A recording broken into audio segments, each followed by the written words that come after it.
quite interesting, quite good.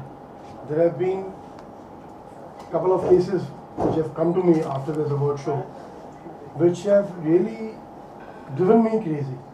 For example, we were just talking about some time back, and we just before I entered the show. KTG is right here. It's just this.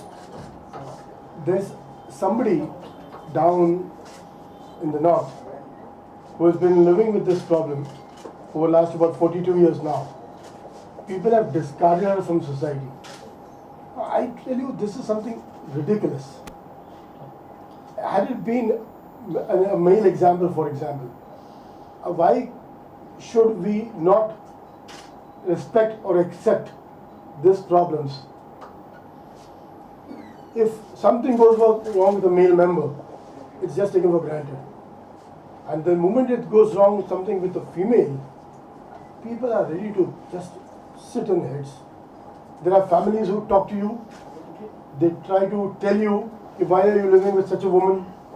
Why can't you just discard her? It's so sad. We have to believe in ourselves, what we are looking at, and take it forward in the right zone.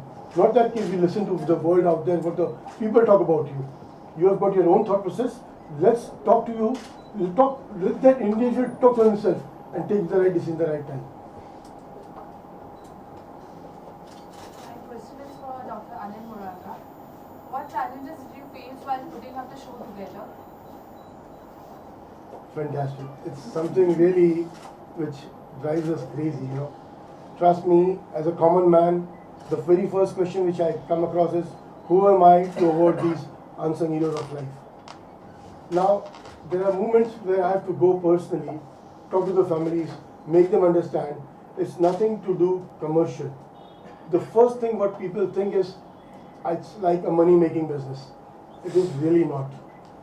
There is something within my heart where I'm trying to take things forward in the right zone. What I probably have been inherited by my family ancestors. Challenges are for every show, but for a common man like me, it's probably a bigger challenge. But yes, God has been kind enough. We have been doing it, and we will continue doing it. Raveena, I would like to ask you, how your film it's a very sensitive issue. So if based on that you could give one advice to the girls and one advice to the boys, what would that be? When this trailer released, we didn't think that we would get this overwhelming response that we actually have been getting, and continuously so. A lot of people on social media have actually sent me links back where they are reacting to the trailer, where they are playing the trailer, and then there are, for example, a panel of 4-5 boys or 3 boys and 2 girls, all of them sitting and watching the trailer and actually reacting to the trailer while it's being screened. And in that, you can see the reactions change as each scene or each statistic is given. And you can actually, there was these 2-3 boys who sent me they didn't send it to me, I got it on social media, where they are actually, 2 of them have tears in their eyes, and another one is saying, man, I'm getting goose flesh.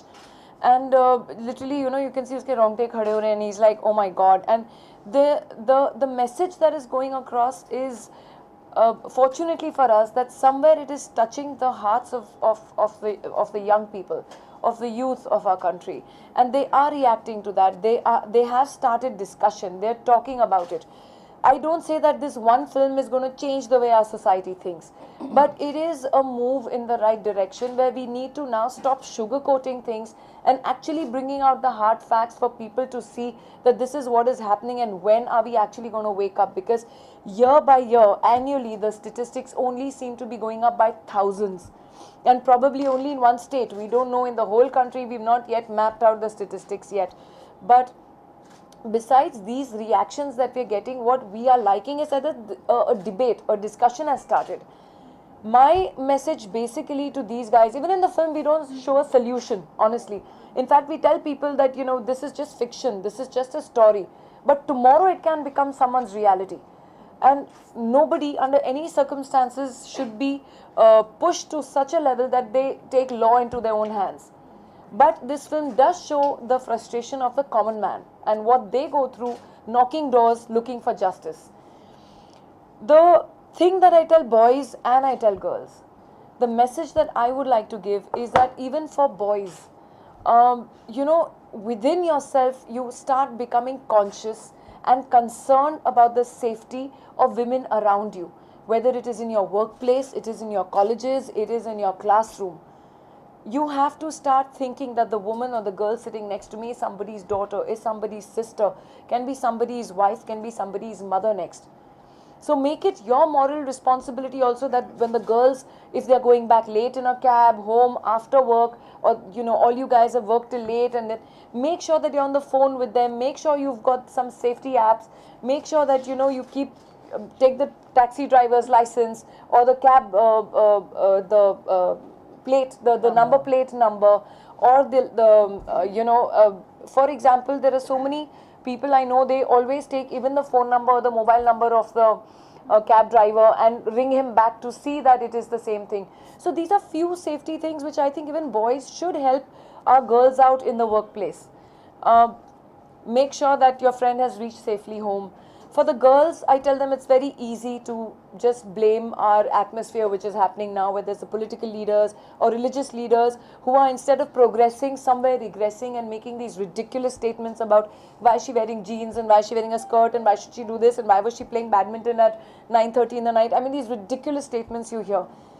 But besides only blaming the men or the lawmakers or whatever, somewhere along we also have to take responsibility for the upbringing of our children, our sons, our brothers, and the men in our homes. We are mothers. We will become, a lot of you are very young here, and tomorrow you might become mothers. So bring up your children, teaching them compassion, love, and to protect the weaker. And I'm not only saying that women are only the weaker things. It could be anything, whether it's love for pets, it starts from there.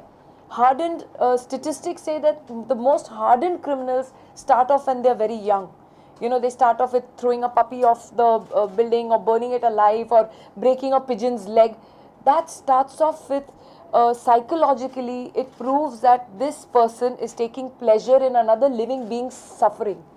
So when that psychologically sits in, statistics have said that these guys grow up into becoming the most hardened criminals.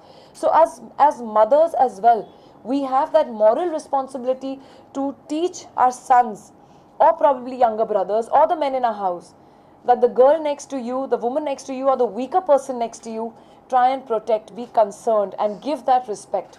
So this is a message that needs to go out, and somewhere, if we want a change in society, if we want the way our world to be, that's when we have to start doing it ourselves instead of constantly blaming everybody and everything around us. So somewhere it should start in our homes. We also have a moral responsibility to change the society to become to what we want it to be. So I think it's a message for the boys and the girls.